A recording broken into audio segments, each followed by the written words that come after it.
The Other Daughter, Chapter 10. I am the affair baby. That's right, the living, breathing reminder of every scandalous headline and whispered judgment. Not long after, Andrew emerged from the lounge, carrying a disheveled and visibly shaken Bella. The security guards quickly moved in and restrained a bewildered Owen, who stood there awkwardly, completely at a loss. Bella shrieked repeatedly, "Call the police! Call the police! He assaulted me!" I raised my champagne glass, took a slow sip, and closed my eyes to savor the flavor. Not bad at all. This was what you'd call a win-win-win.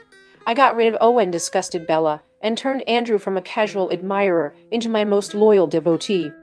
A soft, mocking laugh sounded from nearby. I turned to see a tall, lean man leaning casually against the table, arms crossed and legs nonchalantly crossed at the ankles. That dress of yours earlier was something else, barely held together. Bella didn't even pull that hard, and it fell apart. You sure came prepared, though, with that conservative base layer underneath. Were you expecting a wardrobe malfunction? He said lazily, a slight smirk on his lips. Oh, and by the way, what exactly did you say to Owen at the banquet? He looked like he'd just won the lottery, all amped up and starry-eyed. I studied him cautiously. There was something dangerous about him, but undeniably magnetic too.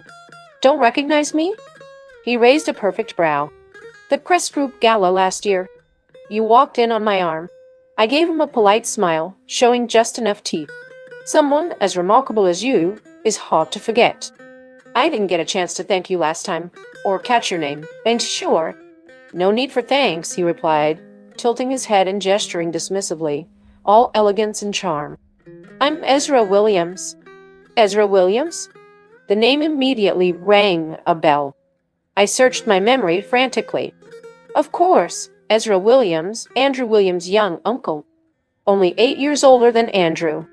I remembered reading in Andrew's file that his uncle managed Crest Group's international business and spent most of the year abroad.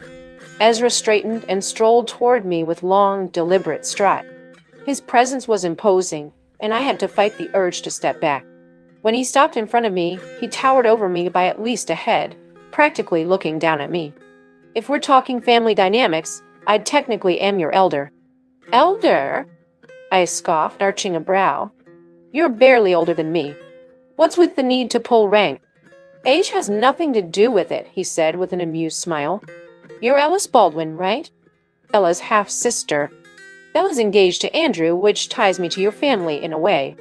Technically, that makes me, let's say, an authority figure of sorts. What do you think? My face paled as he said my name out loud.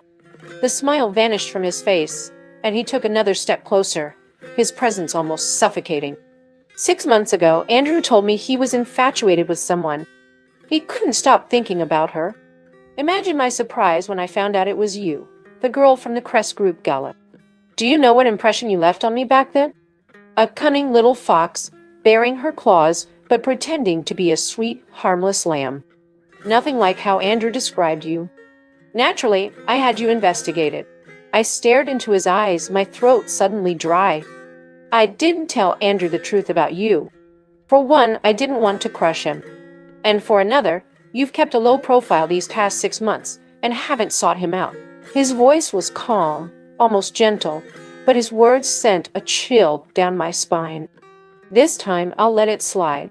You didn't cross any major lines, and nothing actually happened to Bella. But let me make one thing clear.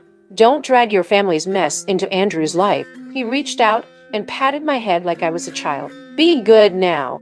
Stay away from him. Don't make me intervene. With that, he turned and walked away, leaving me standing there, a shiver running down my spine. That was like running into a ghost on a dark, deserted road.